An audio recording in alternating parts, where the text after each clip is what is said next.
What if the problem isn't that God isn't speaking? What if God has been speaking all along and I've just been too busy to notice? Does that resonate with you? Lately, I've been thinking about how full everything feels, and it's been worse before.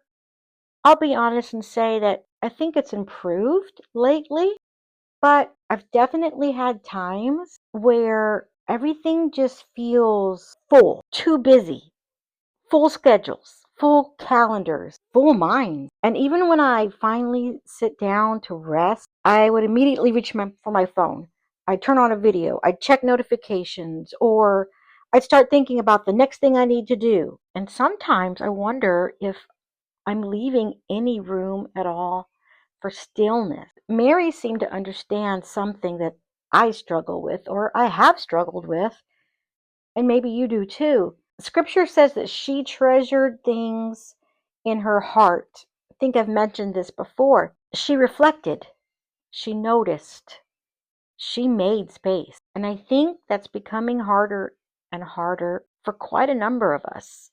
Not because we're doing anything wrong, but because modern life constantly competes for our attention. Every app wants our focus. Every notification wants a response. Every responsibility asks for more. So today's page isn't really about adding something new.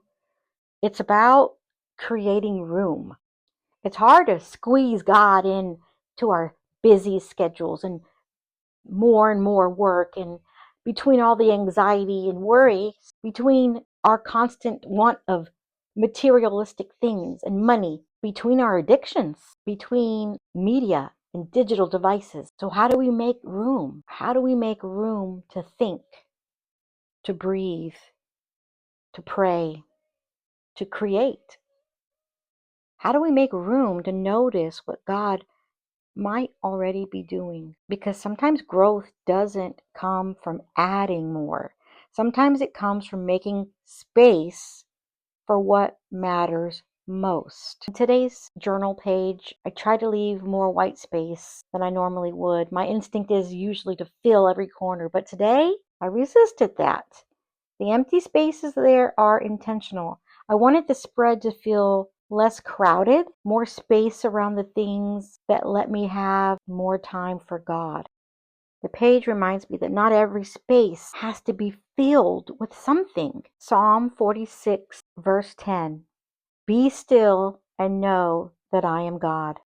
What is one thing you could remove this week to create more space for peace, for God?